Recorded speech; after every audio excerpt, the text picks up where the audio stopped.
Welcome back. This time we're talking about Midnight Special, the latest film from writer-director Jeff Nichols.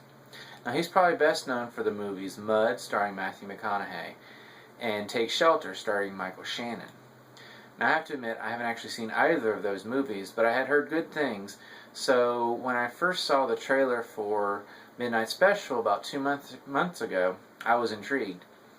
And this weekend was the first time that it had expanded out far enough where I could go see it, and I'm glad I did. This was a interesting movie. It's a narrowly focused movie with an interesting story, great acting, great direction, good cinematography, and it pretty much delivers what I wanted. It doesn't quite get there. I don't think it quite pulls everything together like I think Nichols wanted it to.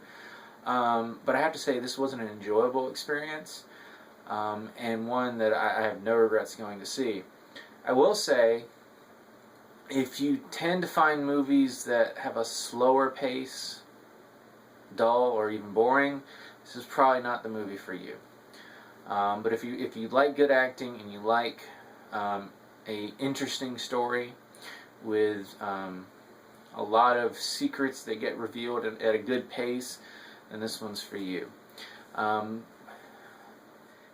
don't want to give away too much of the story, because this is definitely a movie where the less you know about it, the better, because they do such a good job kind of doling out the secrets at a good pace through the course of the movie. You pretty much start the movie completely in the dark. Pretty much all you know at the beginning is that there are two men, played by Michael Shannon and Joel Edgerton, and they are on the run with this young boy, who is played by, I'm going to look down at my notes because I don't want to butcher his name, Jaden Lieberher. You might recognize him from St. Vincent. He was good in that movie. He was good in this movie as well. Anyway, these three are on the run. As we see on a news report, the Roy, played by Michael Shannon, is wanted for apparently kidnapping this boy. There's an Amber Alert out for him. Just who and what this boy is, we don't know.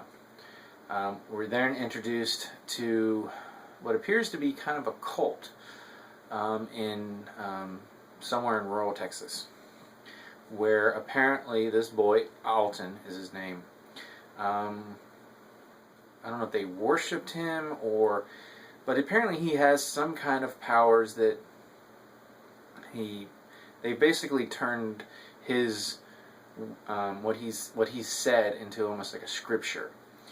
And what his powers are, where he's getting the information that he's saying, we don't know. And that's the mystery of the movie, and it kind of doles it, like I said, doles it out at a good pace. Some of the other actors that you'll see in this movie are Adam Driver, who plays a government official that's involved in the case, and then Kristen Dunst, who plays Alton's mother. But this really, even when it does sort of expand out in like the second act, when we start learning a little bit more about the scope of Alton's abilities, this is always a very almost claustrophobic movie. I mean, the first act is essentially Roy Lucas, who is Joel Edgerton's character, and Alton in this car, and they're on the run. It's kind of an on the run type movie, and it kind of expands from there, but it never loses that feel. And it uses that to really develop the tension, and it really never lets hold. I mean, pretty much from that first scene, when we know basically nothing, the tension's there. We don't know who these men are. We don't know why he has this boy. We don't know who he is.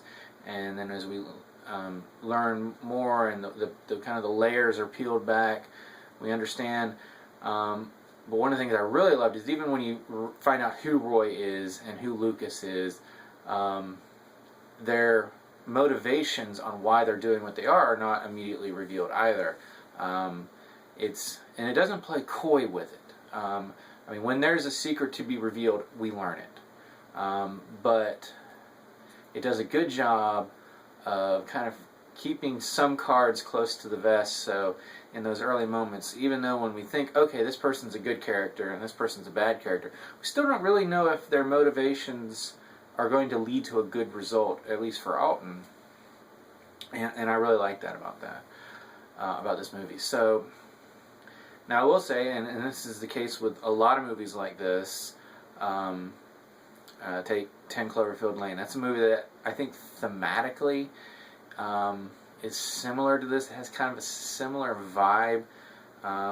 Don't look for any kind of plot similarities or anything like that, but just as a vibe, as a kind of a it feels like a short sci-fi short story. That's where I'm going with it. It has that similar vibe, and it's something I said in my review of that movie too. There's a point where the reveal has to be made, and like the slower pace of this movie, it's probably going to lose some people. It doesn't matter how good it is. Not everyone's going to like it, and some people are going to. The movie's going to lose people, and that's just the case with any movie like this. It's actually the third time I said this year, for The Witch, 10 Cloverfield Lane, and now for Midnight Special. That's just a fact. That's a fact when you're dealing with a movie like this. When the reveal happens, are you going to buy it? In this case, I did. I don't think the story completely wraps everything up in a satisfying way. The main plots, yes, but there's a couple side plots. One in particular, and I won't say what it is because it would be a spoiler to say that it's not wrapped up. But there's one in particular that's a noticeable. They kind of wrap up a portion of it, but the fact of how important it was in the first act that it didn't get at least some mention in the final act seemed a bit glaring and a bit disappointing. But it's not a perfect film, but it's definitely one. If you're looking for something completely different, I love looking for these smaller independent movies.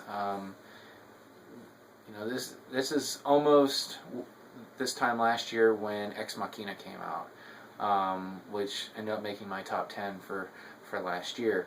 So I'm always on the lookout for movies like this. So when I saw the trailer for this back in January, I knew it was one I definitely wanted to check out. And as I said at the beginning, I'm not at all disappointed in going to see it. It's not the Ex Machina that I was hoping for, but it's definitely an incredibly well-acted movie. Everyone involved, the acting is really good in this. And like I said, Jeff Nichols nails it on the direction.